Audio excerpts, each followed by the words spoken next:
Hello hi friends, welcome to my channel cooking with Deepali या recipe चॅनलमध्ये तुम्हा सर्वांचं खूप खूप स्वागत आहे। तर फ्रेंड्स, आज आपण आजच्या रेसिपीमध्ये बनवणार आहोत एकदम साधी, घरगुती आणि चवीला अप्रतिम अशी शेवग्याच्या शेंगाची भाजी। ही रेसिपी शेवग्याच्या शेंगा म्हटलं की आपल्या डोळ्यासमोर येते ती आई आणि आजीच्या हातची चव, साधे साहित्य आणि अगदी सोपी पद्धत आणि त्यातून तयार होणारी अशी मस्त भाजी की गरमागरम पोळी किंवा भाकरीसोबत खायला बसलं की जेवणाची मज्जाच काही वेगळी असते। शेवग्याच्या शेंगा फक्त चवीसाठीच नाही तर आपल्या आहारातही खूप छान पर्याय आहेत। त्यामुळे आज आपण त्यांची अशी चविष्ट भाजी बनवणार आहोत जी घरातील मोठ्यांपासून लहानांपर्यंत सगळ्यांना आवडेल। तर फ्रेंड्स, चला तर मग आज आपण आजच्या रेसिपीला सुरुवात करूया। तर फ्रेंड्स, मी इथे सर्वात अगोदर 2 ते 2.5 पळी तेल टाकून घेतलेले आहे आणि त्यानंतर जिरे मोहरी टाकून घेतलेली आहे। आता तेल कडलेलं असतं त्यामुळे आपले मसाले जळू नये म्हणून त्यासाठी मी सर्वात अगोदर इथे कोथिंबीर टाकून घेतलेली आहे। जिरे मोहरी टाकून घेतल्याच्या नंतर कोथिंबीर टाकून घ्यायची आहे। त्यामुळे आपल्या भाजीचं टेम्परेचर मसाले तळण्यासाठी योग्य टेम्परेचर राहतं। तर अशा प्रकारे मी इथे घरचा कांदा लसूण मसाला 2 पळी आणि 1 पळी गोडा मसाला असा टाकून घेतलेला आहे। तर अशा प्रकारे आता तेलामध्ये आपल्याला छान असा मसाला परतून घ्यायचा आहे। तर मसाला इथे आता छान प्रकारे असा परतून झालेला आहे। आता त्यामध्ये मी आता शेवग्याच्या शेंगा टाकून घेतलेला आहे। शेवग्याच्या शेंगा ह्या आपल्याला मीडियम जाड अशा पाहिजे, जेणेकरून आपली भाजी एकदम चविष्ट अशी बनते। खाण्यासाठी एकदम चविष्ट आणि स्वादिष्ट आणि पौष्टिक अशी ही भाजी असते।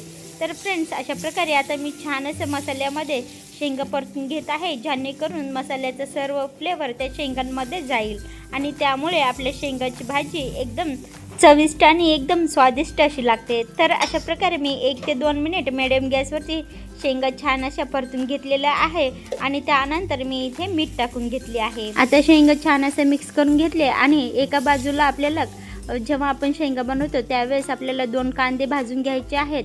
त्यानंतर थोडीशी कोथिंबीर, अद्रक, लसूण हे आपल्याला भाजून घेऊन मिक्सरमधून अशी पेस्ट काढून घ्यायची आहे। तर अशा प्रकारे तुम्ही इथे बघू शकता, मी अगोदर जे शेंगा होत्या त्या तेलामधून काढून घेतल्या आहे आणि त्याच तेलामध्ये हा काढून घेतलेला मसाला त्यामध्ये टाकून घेतले आहे। तर अशा प्रकारे आता 1 ते 2 मिनिट मसाल्याला तेल सुटेपर्यंत छान असा आपल्याला हा मसाला परतून घ्यायचा आहे। तर फ्रेंड्स, हा मसाला कशापासून बनवला आहे ते मी तुम्हाला थोडक्यात सांगते।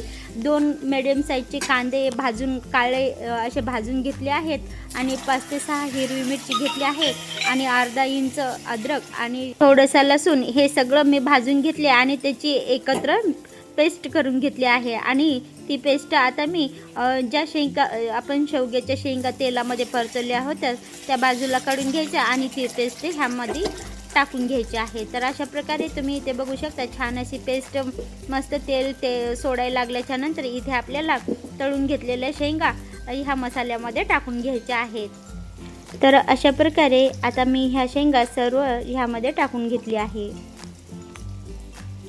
आता छान असे ह्या शेंगा मसाल्यामध्ये 1 ते 2 मिनिट छान असे परतून घ्यायचे आहेत, जेणेकरून आपली भाजी एकदम चवदार अशी लागेल। तर अशा प्रकारे आता 1 ते 2 मिनिट छान असं शेंगाला थोडंसं तेल सुटू द्यायचं आहे।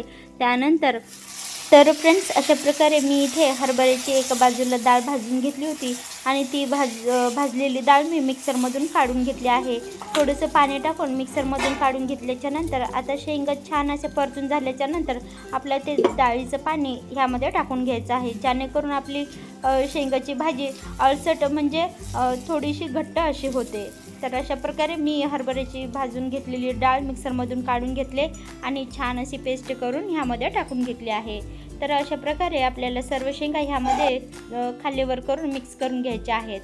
आता त्यानंतर आपल्याला थोडंसं तेल सुटायला लागल्याच्या नंतर 1 ते 2 मिनिटानंतर तेल सुटतं, त्यानंतर आपल्याला 1 ते 1.5 ग्लास पाणी गरम केलेलं ह्यामध्ये टाकून घ्यायचं आहे। आता मी गरम केलेलं पाणी यामध्ये टाकून घेतले आहे। आता 2 ते 3 मिनिट छान असं आपल्याला भाजीला खळखळून अशी उकळी आणून घ्यायची आहे। त्यानंतर आपली भाजी बनवून तयार होते। तर अशा प्रकारे फ्रेंड्स, मी आता तुम्हाला काही ह्या शेवग्याच्या शेंगाच्या भाजीच्या काही तुम्हाला महत्त्वाच्या टिप्स सांगते। तर फ्रेंड्स, शेंगा निवडताना ताजी आणि कवळी शेंगा निवडा, जेणेकरून जुन्या शेंगा आतून लाकडी आणि कडू लागते. शेंगा मोडून बघा, आतल्या बिया लहान असतील तर त्या निवडून घ्या. आणि कडूपणा घालवण्यासाठी तुकडे कापल्यानंतर 5 मिनिटे मिठाच्या पाण्यात भिजून ठेवा, म्हणजे शेंगा कडू अशा होत नाहीत. मग स्वच्छ असे धुवून घ्या, कडूपणा निघून जातो. तर अशा प्रकारे फ्रेंड्स आता 4 ते 5 मिनिट छान अशा शेंगा शिजेपर्यंत भाजीला उकळी आणून घ्यायची आहे. त्यानंतर गॅस बंद करून घ्यायचा आहे. 10 मिनिटानंतर गॅस बंद केल्याच्या नंतर आपल्या भाजीला छान अशी तरी येते. त्यानंतर आपण सर्व करून घ्यायची आहे. तर फ्रेंड्स अशा प्रकारे आता भाजीला छान अशी उकळी आलेली आहे आणि अशा प्रकारे आपली भन्नाट अशी रेसिपी बनवून तयार झाली आहे. तर फ्रेंड्स कशी वाटली तुम्हाला आजची ही रेसिपी? आवडली असेल तर नक्कीच लाईक करा आणि येणारी रेसिपीज मिळवण्यासाठी आपल्या चॅनलला सबस्क्राईब करा. तर आपण पुन्हा भेटूया पुढच्या व्हिडिओमध्ये पुढची रेसिपी घेऊन. तोपर्यंत धन्यवाद. थँक्यू. Bye bye.